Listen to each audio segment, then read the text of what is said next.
ఒకప్పుడు తమిళనాడు రాజకీయాలను శాసించినటువంటి డీఎంకేకు 2026 అసెంబ్లీ ఎన్నికలు ఊహించని షాకిచ్చాయి. కేవలం 59 సీట్లు గెలుచుకున్న ఆ పార్టీ ఇప్పుడు ఆత్మపరిశీలనలో పడింది. కూటమి విచ్ఛిన్నమైంది, మిత్రపక్షాలు దూరమయ్యాయి. ఈ పరిస్థితుల నేపథ్యంలో డీఎంకే భవిష్యత్తుపై కీలక చర్చ మొదలైంది. తమిళనాడు మాజీ సీఎం స్టాలిన్ వచ్చే ఎన్నికల్లో గెలుపు వ్యూహానికి పదును పెడుతున్నారు. ఆయన ప్రణాళికలేంటో ఈ వీడియోలో తెలుసుకుందాం.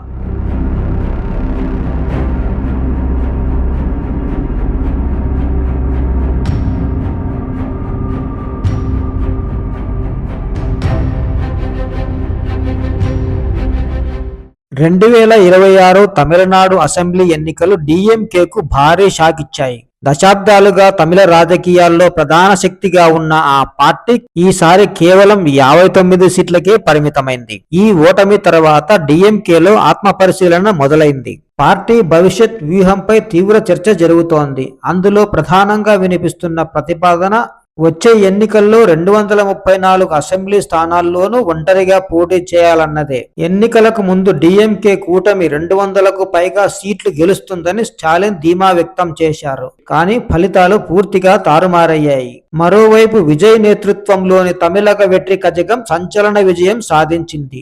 108 స్థానాలు గెలిచి ప్రభుత్వాన్ని ఏర్పాటు చేసింది. ఎన్నికల తర్వాత డీఎంకే పరిస్థితి మరింత క్లిష్టంగా మారింది. కాంగ్రెస్, ఐయుఎంఎల్, వీసీకే వంటి మిత్రపక్షాలు విజయ్ ప్రభుత్వంలో చేరిపోయాయి. వామపక్షాలు కూడా కొత్త ప్రభుత్వానికి మద్దతు ప్రకటించాయి. దీంతో డీఎంకే కూటమి దాదాపు విచ్ఛిన్నమైంది. ఈ పరిణామాల తర్వాత పార్టీలో కొత్త చర్చ మొదలైంది. పొత్తుల రాజకీయాల వల్ల పార్టీ బలం తగ్గిందని కొందరు నేతలు అభిప్రాయపడుతున్నట్లు సమాచారం. సొంత గుర్తింపును తిరిగి బలోపేతం చేసుకోవాలంటే ఒంటరి పోరాటమే మార్గమని భావిస్తున్నారు. అందుకే రైజింగ్ సన్ గుర్తుతో అన్ని స్థానాల్లో పోటీ చేయాలన్న డిమాండ్ పెరుగుతోంది. ఈ ఆలోచనకు ఎంపీ కనిమొళి కూడా మద్దతు ఇస్తున్నట్లు రాజకీయ వర్గాల్లో చర్చ జరుగుతోంది. మరోవైపు స్టాలిన్ వైఖరిలో కూడా మార్పు కనిపిస్తుంది. ఎన్నికల తర్వాత విజయ్ పట్ల సానుకూలంగా వ్యవహరించిన ఆయన ఇప్పుడు విమర్శల దాడి పెంచారు. ప్రభుత్వాన్ని నిలబెట్టుకోవడానికి ఇతర పార్టీల ఎమ్మెల్యేలను ఆకర్షించే ప్రయత్నాలు జరుగుతున్నాయని ఆరోపిస్తున్నారు. ఇలాంటి రాజకీయాలు బీజేపీని గుర్తు చేస్తున్నాయని కూడా ఆయన వ్యాఖ్యానించారు. ఒకవైపు పార్టీని మళ్లీ బలోపేతం చేయడం, మరోవైపు ప్రభుత్వంపై దూకుడుగా పోరాటం చేయడం, ఈ రెండు లక్ష్యాలతోనే డీఎంకే ముందుకు వెళ్లే ఆలోచనలో ఉంది. మొత్తంగా చూస్తే ఒంటరిగా పోటీ చేయాలన్న డీఎంకే వ్యూహం ఫలిస్తుందా?